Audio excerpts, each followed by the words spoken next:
in this series of 1 hour conversations, we had thought that one important thing to cover is this complementary roles that the mother and the father play in this bringing up a family, in the education of children, and where this whole thing comes from is that there is such a lot of noise outside about about the equality of men and women, and about how we have to behave, and so many things, that there is a huge amount of confusion, and it looks like all of this thing comes in the way of what we can call unified family, because when a family is working together, when there's husband, wife, children, and if the grandparents and extended family, when it's all working together, it is a very powerful mechanism for growth for everybody in the family. And it looks like the way things are structured today, starting from with our educational systems or everything, the work that we have to do, and the media that is fed to us, everything sort of comes in the way of this, comes in the way of us being an integrated family. So an integrated family in which the roles are clear, what the father's role is, what the mother's role is, that seems to be a source of great strength. And if we get our heads clear about that, and we don't need to go anywhere far, we can look at our own experience and see what we do. The thing is that everything that we consume, the media, the education that we go through, everything points us in some other direction, doesn't let us sort of introspect on our own experience. So I thought it was very important that we talk about it. So we'll start with this thing about the need for the correct, I'm calling it a map. The map is what we use to navigate the territory. The territory is our life. If, for example, we are so different, like me and my wife Kanti, we are so different that if we have to communicate with each other, we need to have like a common vocabulary. That's what I mean by a map. For example, if I know that in a sort of generic kind of sense, this is what a man is, this is what a woman is, this is what a family is, then I can sort of, we can have shared rules that we use to communicate with each other. So when we had started out homeschooling, so the job of researching this entire thing was mine, and the job of implementing it was Kanti's, which is the man and the woman role. If you look at it, move back a few steps and see. So in the beginning, we had thought that we should have this shared map. Somehow we stumbled upon, and it was my job to keep on continuously, what can I say, refining these maps, so that if we are both on the same page, we can talk to each other. Otherwise, communication is not, it doesn't happen. Like, she's saying something, I'm hearing something else. I'm saying something, she's hearing something else. So therefore, like, a common map seems to be very useful. And that's where this idea of talking about what is the role of a father, a role of a mother, the role of a man and the woman, the difference between the masculine and the feminine, and what they bring to the table. And the simple fact that the masculine and the feminine come together to complete us. In the sense that a man has got more of the masculine component and less of the feminine, and the woman has more of a feminine and less of a masculine, but they need to come together to form a whole. The whole happens only when they come together. Otherwise, it is very difficult for the father to play the mother's role. The mother's role broadly like the nurturer or the person who brings love into this whole mix. And it is very difficult for the woman to play this father's role, which is a role of watching from a distance a little bit, of doing this, what I'm calling research, and trying to make sense of what's going on in the world. And also maybe directing this entire thing, this family in some particular direction. That is the father's role. It's difficult for the mother to do both this and the role of the nurturer, the carer, the implementer at home. It looks like this noise that is there outside, it is trying to break this family unit. If everybody lives in a joint family, there is not much you can sell them. They are very self-reliant.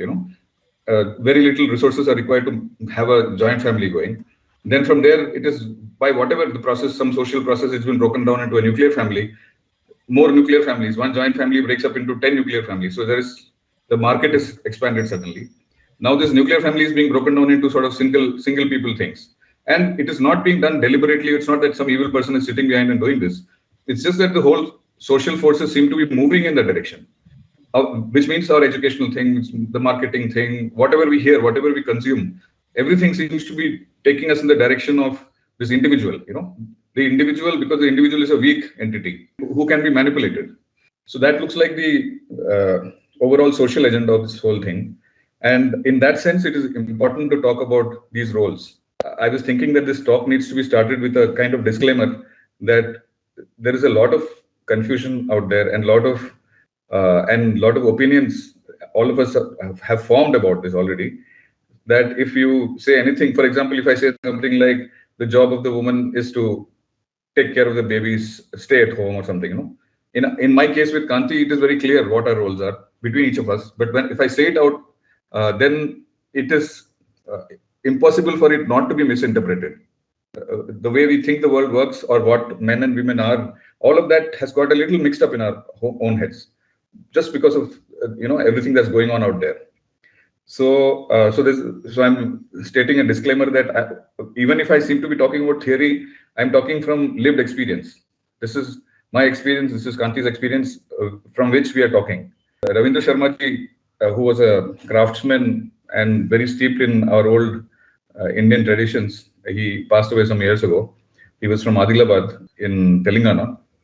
So he had a very nice story. He used to have this once a year meeting that people would all go for to his place in Adilabad. It would be quite crowded. Many people would go.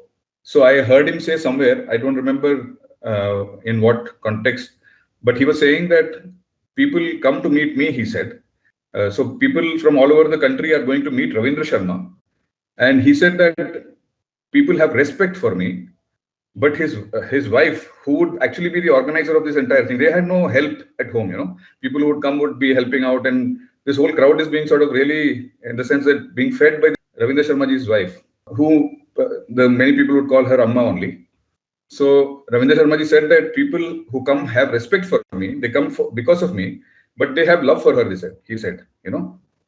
So this is the difference, I think, between this man and the woman thing. That one is this respect thing, which is a little distant, So this child is a little distant from the father, and the child is completely integrated with the mother, which is, So the point is that this is part of everybody's experience. Even if somebody tells us some other story, everybody here can relate to that, So maybe this is one thing that we can look at as the difference between what we can call the masculine, feminine, or the man-woman thing, which is respect and love. It's a very nice metaphor for this entire thing. If you look at it from a traditional kind of perspective, the difference between the masculine and the feminine is that the masculine is this ability to look from a distance. It's the ability. So the metaphor is that it is the ability to see the forest. So when you see the forest, when you see all the trees, you are looking at it from a distance. So it means that you can't touch the tree. So the feminine is the capacity to touch the tree. So but when you touch the tree, you can't see the entire forest. So the masculine can see the whole, and the feminine can touch, which again is coming from this respect. Love comes from this only. Love is this touching thing, and respect is a little distant, this watching thing. So again, these are all ways in which we are trying to make sense of this. What is it that we bring to the table, and why there is this complementarity. There is this completeness that happens when these two capacities come together. Another way of looking at this was that if you look at whatever is going on in our lives, especially if like in our case, our children didn't go to school, we had to figure things out for ourselves. So there is a lot of what we can call design work, in the sense of thinking and trying to figure out things and saying that, okay, let's do this, let's go in this direction. And there is also an implementing role, which is actually doing it.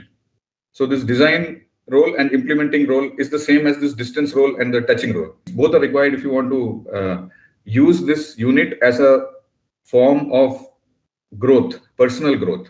If we do a sort of mental exercise of what is it that the children think about us, our children, how do they see the father and how do they see the mother and their roles, In fact, when this blog that I had, homeschooling blog, I did this exercise where I gave this piece of paper to everybody.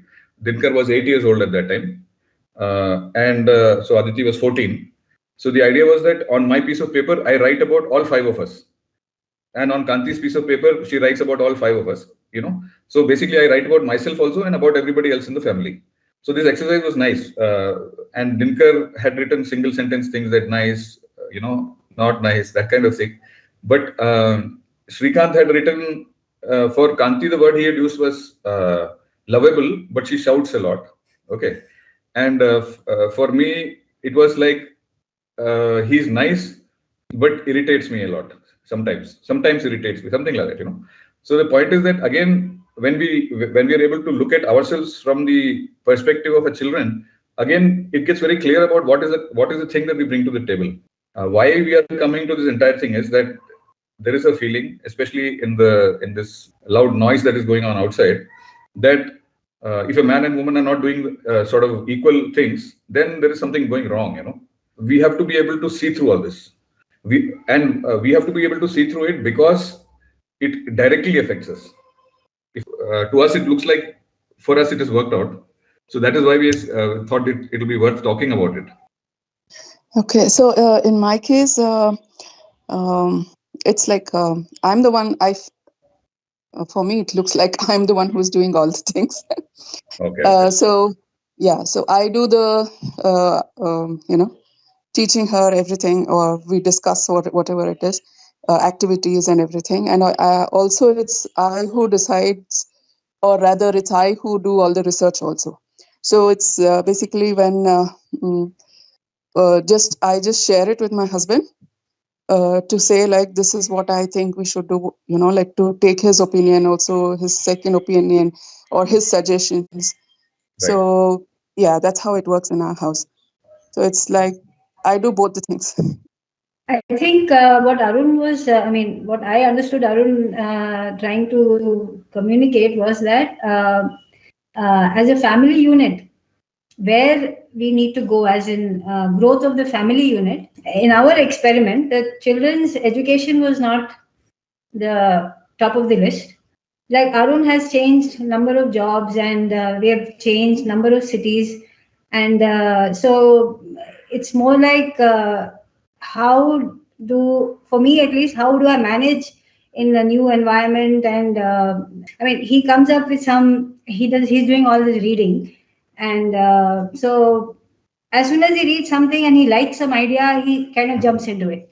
So and so he will tell me about it, and it may sound interesting, but it's all theory. How do we put it into practice is what I struggle with. It's more like our personal journey, and the children are part of it.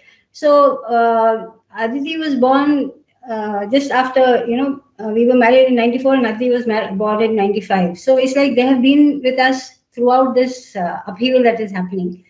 So these kind of things is what we've been always working with. So in the middle of all this, trying to manage the children, we're not looking at the children under a microscope at all. So we are trying to live our lives, and the children are there, and so we take them along with us. So I think when we're talking about looking ahead, we are talking about where this whole family unit is going in this life journey. So Vedanta is happening, some spiritual practice is happening to be physically fit, some yoga is happening. While yoga is happening, some food trip is happening. So there's experiments happening on all fronts. In the middle of all this, we are trying to manage with so we put restrictions on ourselves which are like not necessary. We can go the easy way. So we've been trying to do things the difficult way. I don't know, why, but so far, after so many years now, 30 years this year, we have come to a place where I can, I don't know if Arun saw this far ahead. Maybe he didn't, definitely. But we've gone unconsciously in a way which has helped us both grow. And because we were growing, it helped our children also. So what he means by saying that looking ahead is like this thing about this system that we are living in, this system where we are running first in school, then we are running in work, and we are all the time running so much that we don't know what all this is for. So if we focus our whole energies on the family unit and everything else is incidental, then we'll behave in a different way. So the woman, I feel, has a nest building role. So I'm trying to become comfortable, decorate the house, and dig in and find roots in some place. And Arun has no such attachment. So it will take me, like, if we are doing a new shift, it will take me like 1.5 years to kind of settle in, or maybe 2 years to kind of. Initially, I'll be protesting, so kicking and screaming. I go to the new place, and then I am like trying to find my base in this place, and then suddenly he'll say, "Okay, fine. Now it's time to go. We'll go to the next city, next job." This is not working out. So then we pick up and go. So okay, fortunately, I don't mind all this moving around, and I love packing and unpacking and throwing away stuff and things like that. So it worked out that, okay, we go to a new city. But initially, I mean, the thing is, he keeps saying that I am the one who gives the approval, but I think it is more like they say in spiritual practice, you have to acknowledge or own it, right? So if I just go along quietly, there is a chance that later on I'll say it's all your fault, that you did this something. So if I say okay, so he said, you said okay, right? So it's like a joint thing. It's not like I'm pulling you along. Only when you say yes, we go. So I have said yes, and then we go to this other place, and then we try again. So what I'm saying is that this ability to see somewhere ahead, or maybe this growth thing is his idea, right? I'm not interested in all that. I am interested in making this house work, make food, and do the other things. So this making roots is my interest, and his interest is something else. So how do we manage this is the whole thing. You need that also, and you need this also. So if I'm just plugging away and we just keep doing in one place, maybe we would not have been in this place that we are now. Maybe, no, definitely we wouldn't be here doing what we are right now. There needs to be a higher guidance, and it's easier if I do what comes more easily to me, which is like doing things in detail. I'm not good at looking at the big picture. So for me, it doesn't mean that I don't protest or I don't have an opinion of my own. It is just that in the interest of this whole unit, it is better that one person sets the direction and we go along. So that is that is what we are saying when we talk about what do you say, overarching design. In our case, I think right in the beginning, because we had this kind of shared map, there was this kind of conversation happening all the time, and it was clear that what I have to do and what she has to do. Yeah, and the thing I have to say, to give credit to Arun in this whole thing, is that in spite of all my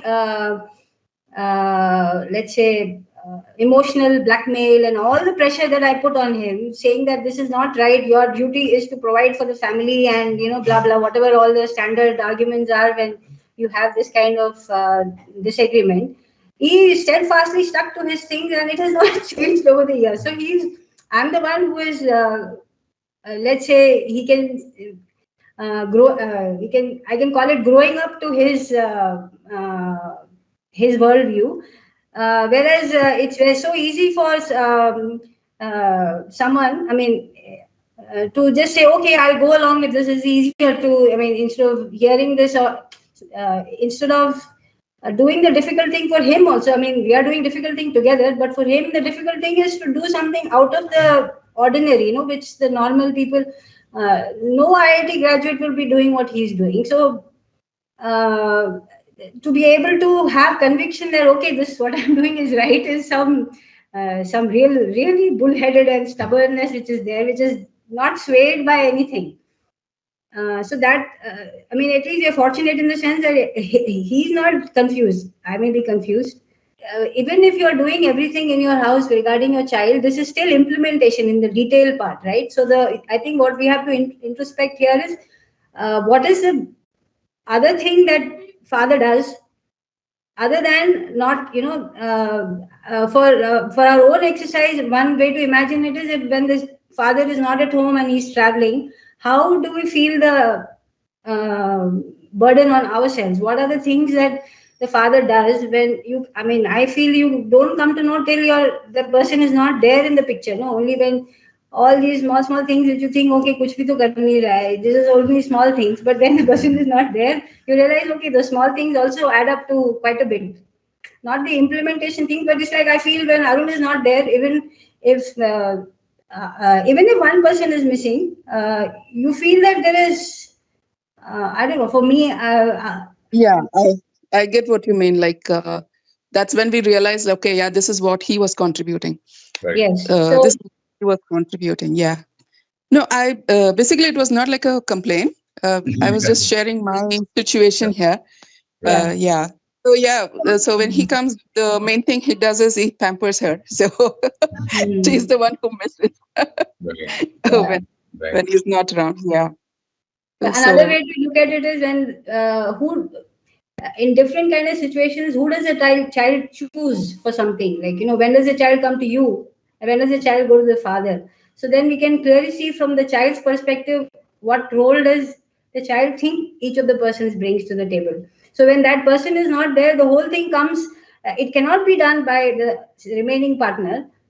So the fact yeah. that if we just compensate by doing all the tasks which are visible, it doesn't work because a perspective is missing. I think the perspective is what is So like transmitted. the exercise you did with your children, I think that would be a good thing to do. Like list out all the things and like make her see what her mom is doing and what her dad is doing. Right. So Yeah. yeah, Not only that's a doing, nice but thing. what is her opinion about Yeah. her mother? What does she think about the mother? What does she think about the father? Yeah. See, Yeah, the mother's role is very visible, and the father's role is less visible. So that is a fundamental problem, because it is not mm, seen, but the child will feel it. No, child will be able to articulate it in some other way. correct. The in this this modern this thing of trying to sort of typecast people, that is what gets lost, saying that this woman is washing dishes, what is this man doing? He's reading a book. So that is the problem. So in that sense, I'm saying that let people say what they're saying, but in our individual cases, we have to make uh, sense of all this, and we have to be able to work with each other to take all of us forward. So that is really what this Each unit does. house, like the situation is different. So like some people, both are working. In my Right. case, like only my husband is working. I don't work, so it's kind of very obvious that I get to do most of these kind of jobs. So Yeah. his role is different. Yeah. Right. Right. Unlike like probably when they are both working, the situation is different. Yeah. Right. So we have to figure out like what works for us. Yeah. That's right. That's right. So it's like an individual thing. But in all this, if you are able to get a handle on what is going on, and what is it that Mhm. really we bring to the table without all this other people telling us what you are. Somebody comes and tells me, no, no, no, your wife is this, you are this. So I And am confident about my relationship with my wife too, and I can talk it over with her. No, I don't need some third person coming and telling me that no, no, no, you should be washing dishes. I wash dishes. I'm just saying that is not the point. The point is that I don't need somebody else telling me what my role should be. I already know what in my the role is yeah, and what her role is. exactly. So that is what we have to decide for ourselves, really. So, Arunji, uh,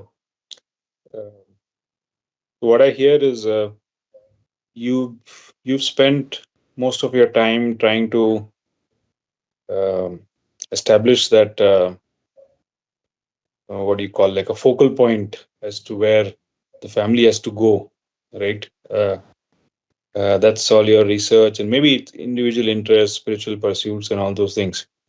So that's how you have sort of established the fixed point where this is where we try to go. Everything else, I mean, if you abstract it out, that should be clear to you and then further to your family members and wife, and also think, and that comes with a little bit of experience, your interests. Like you say, there's a lot of noise around, so you'll get swayed around by here and there. Yeah. But I think, I mean, traditionally, you have a job and you earn the money, but that is probably not, that is the least important part of your Right. job. So the most important part would be to get this direction Right. for this unit, right? Right. So establish in your head very clearly that this is where you want to be. Right. And then each time some specific instance will come out, you have to take a decision that orients towards that. Right. Right. That's how I see this. Yeah. There's a little bit of drifting in this whole thing. It's when looked at it from outside, it looks like a lot of random drifting. But I've always felt that there is a direction to it, and somehow we fall into things which allow us to see more, to sort of and this what we mean by growing up is this ability to include more and more into your identity. Okay, if you move back, if you look at a baby, the baby is fully in take mode. No, baby has to be nurtured fully 100%. And if you look at the best old person that we know, they are in full give mode. Completely they are living for some other people. So this is the journey really, from full take mode to full give mode. So that I'm defining that as growth. So all of us are on some path similar to that, because all of us move away from this baby thing and move towards the grandparent thing, where we are able to see outside and work completely for the benefit of people who are in front of us, who are whatever our relatives, don't have to be our relatives also. So somehow all our wandering has moved in that direction. So that has been the wonderful thing, I think. Somehow that direction, without knowing it, maybe without being very clear about it, also it moved in that direction only for us. So all the research went in that, in making us more open, more what can I say, in opening our hearts out a little. So that's what I mean by growth. Yeah, because this is, it's not even if you don't have a kid over there, it doesn't matter, right? I mean, you are, as a unit, you're still there. That's right. Yeah. So you have to go about your life, and the decisions and all have to be oriented towards some specific thing, which is something sacred rather than something trivial. Right. That's right. Yeah. So in basically why Kanti and I thought we need to talk about this is that it is clear that we are very different, like what Kanti's been saying. So both of us are very, very different sorts of people, but because we come together and we can together do something which neither of us can do alone. So that is what we bring to each other, and that's what every sort of man, woman, or a family unit does for itself. That together it is much stronger than the individual components, and the individuals cannot be as strong as this full unit is. So which is the reason why we have to talk about this, and we have to figure it out for ourselves and sort of let it settle in that this is how it is, and then we can use that to what can I say, power ourselves. So which is the reason we thought that this was it's an important conversation, and it's not talked about anywhere. Nobody talks about this. And in fact, most people talk about the opposite of what I'm saying now. So would you say that traditional wisdom would be a good pointer in terms of these things? I think Indian traditional wisdom talks about the family only. No, it's always that the family is the place where you practice spiritual growth or development. It's the smallest unit, no, the smallest unit. If you're not a sannyasi, then this grahastha is the place where you grow by doing the full grahastha, not the light version or what you have an option for today for doing grahastha light, But so if you do proper grahastha, everybody grows. What do you refer as grahastha light? Grahastha light is what modernity leads us to, which everybody we've got the wrong idea about what a man is, what a woman is, what a family is, and so, and we are all rushing, and we end up as grandfathers without coming into this give mode fully. That is what I mean by grahastha light. It is impossible to have become a grandfather earlier without coming fully into give mode. Today it's possible. I know many grandfather like people who are still in take mode. They still want their things, no, take like a small child. So that it looks like it's not a small phenomenon. I think it's a rampant thing, no. So that's very sad that people have gone through one life journey and not grown up. I think it's one of the saddest things to see a 60-year-old who behaves like a spoiled child. Right. Yeah. So to come out of that, this man-woman thing, this family thing is critical, and people would have learned it if by in the natural course of things, or if you were actually part of some tradition, any tradition, somebody would have told about this. But it looks like nowadays, I mean, you don't have to get exposed to this at all. Most people, none of my friends will even relate to what I'm saying now here. They will say, aapka badhiya chala hai, you got a nice wife, that's why it's worked for you. That's what they will tell me. So for both of us, it's been spiritual practice. For him to do less, take less, and for me to manage with less. So throughout, it's been like a challenge to take it on and to see. So this journey has been a spiritual practice, really. Yeah, but it should happen in a very natural way, in a natural course of time. Yeah. Not say that, okay, now we have to do this for spiritual practice. No, I mean, now I can say that it is like this that. in hindsight she's talking. Yeah. At that time, it didn't seem like it was any kind of practice. It was just random behavior. So.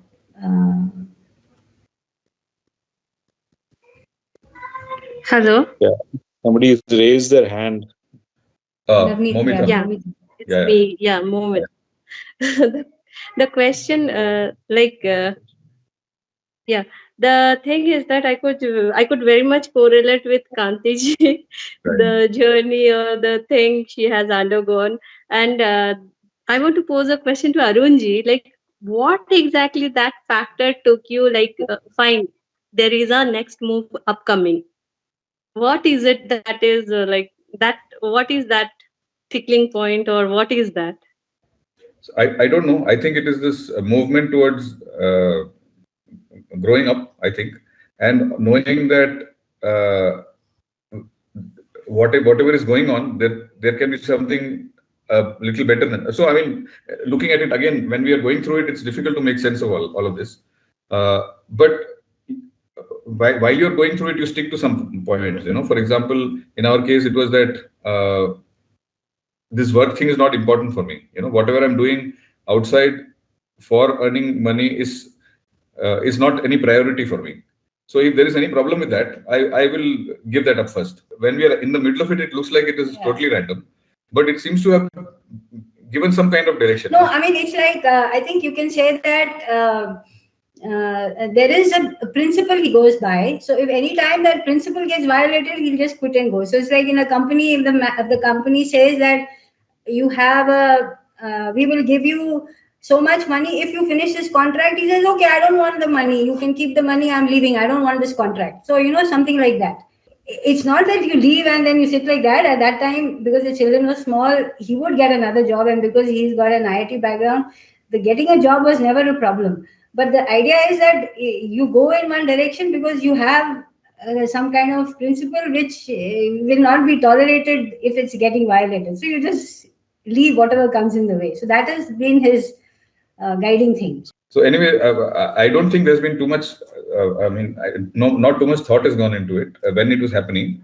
But the thing is that that is the external thing. But what is happening inside the family between Kanti and me and the children and all that is priority. That is focus. So that doesn't get compromised. That has been the journey actually always. I don't know, Momita. The question is answered. Yeah, I got it. But the thing is that even I have a random husband like this. Yeah, I know. That's why I know where your question is coming from. Yeah. That in his thought process, the time I figure out, okay, fine, something is in the hand, again it slips off. And he's also with the same motive and thing. But the thing is that at home also, like with the kids, he is very much on patience and this one. And since I have two very energized kids, I am figuring out how shall I be good mother and apt to their energy. like to channelize. But then again, I have kept the things pretty simple going, like what even Navneet helps in this go. Like Right. he takes up the charge in channelizing their energy and taking the things out. Right. So I'm totally with him in this minute. But Yeah, then again, you're still smiling, no, with small children. Good only. Yeah. Everything's fine. So, yeah. okay, thank you. Thank you, Arunji, Kartiji. Yeah, I have one question. Like, Yeah. suppose if in the role of parents, like mother and father, if there's confusion, how you used to resolve that? How? Resolve it. Yeah, means in the role confusion, if something is there and it is not getting cleared over time, so do you have any tricks? I'm just asking. Skillful communication, I think. So no, the thing is that in our partnership, it has been my role to figure these things out and then communicate it to Kanti and get her to buy into it. If I'm convinced about something, I know how to convince her, and I have to talk only. There's no other way of communicating. No, or if I've read 10 books, I will pass one book on to her, say, read this. That kind of thing. So, and the thing is that if I'm convinced about something, it is because I'm convinced that it is good for all of us. No, it is not. I'm not thinking about myself. So that is also clear in our setup. So Kanti will listen properly to whatever I'm saying. So and if she doesn't buy into something, it means even if it's Not very convinced dear, enough. even if it's dear to me, I check it. I don't go. I don't know if many of this. I'm very skillful. So, I get my way through mostly, but where it doesn't have work, I'm not attached to this thing, the philosophy. We have caught on to many philosophies and thrown it away. We are not interested in philosophy. We are interested in our growth. So all philosophy that I read is not for my intellectual this thing. It is for applying it in our family directly. So that applying it is Kanti's job. So if she is against it, I just throw the philosophy. I'm not interested in that. So that has been the journey actually. So so when you are not able to convince Momita about something, check it, do something else, change the philosophy. But I'm saying that if we look at all this, whatever we are learning, whatever we are trying to figure out, all these maps that I'm talking about, all these maps are to be required. They are needed to live our life properly, to walk this territory properly. So if they come in the way of that, then the map is of no use. The map is only for walking. It is not for looking at. You can't get anything by looking at the map. You have to use it for walking the territory. So reality is the territory we're walking in. This man-woman thing is part of the real thing. What I have to talk to Kanti and what she does talks to me is part of the reality. If I have a map about men and women are like this and it doesn't seem to match our behavior, then I throw the map away. So that I think that has been our journey. And we have got and discarded lots of maps. And that's been the main research actually, for me. Studying up things and looking at it and using it. And then it seems to me that we have outgrown many maps. Somebody said this is how it is, and we've used it. We've said, okay, it makes sense now. And then we go, and after some time we find that we don't need it anymore. Then some other map comes in, and then we go a little bit ahead. So we have used and discarded lots of maps.